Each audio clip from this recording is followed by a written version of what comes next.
இது ஒரு ரயில்வே பாலங்க.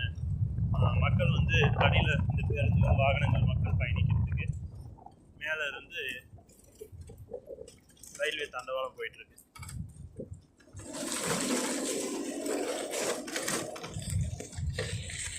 அந்த பாலத்தில் தண்ணீர் தேங்காமல் இருக்கிறதுக்கு மழை தண்ணி மேலே மழை பெய்யும் போது அந்த மேலே வந்து பார்த்திங்கன்னா கவர் பண்ணிட்டு வராங்க.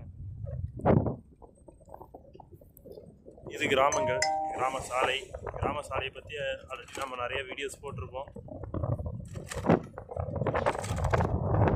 அது பண்ணிகிட்ருக்கோம்.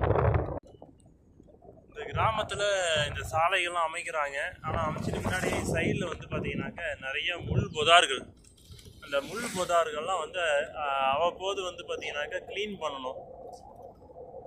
ஏன்னா அது கண்டு கடிக்கும்.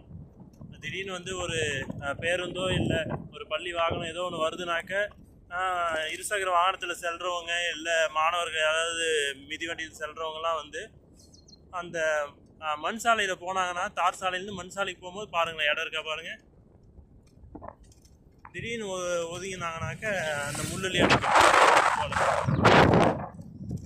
ஆங்காங்கே அந்த முட்கள்லாம் வந்து பார்த்திங்கன்னா தார் சாலை வரையெல்லாம் பறந்துருக்கு.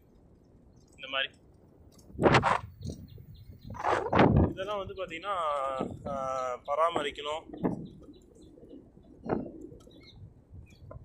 இது வந்து சரியாக செயல்படுத்தணும். அரசு வந்து சரியான கண்காணிப்போடு பார்த்துக்கணும். இது எந்தெந்த முறையில் சரி பண்ணலாம், இது போல பிரச்சனைகளை எப்படியெல்லாம் சரி பண்ணியிருக்கீங்க கமெண்ட் பண்ணுங்கள். உங்கள் ஊர்லேயும் இது போலலாம் பிரச்சனைகள் பார்த்துருக்கீங்கன்னா என்னென்ன பிரச்சனைகள் இருக்கோ அது சொல்லுங்கள். அதுக்கான தீர்வுக்கான வழியை நம்ம பார்ப்போம்.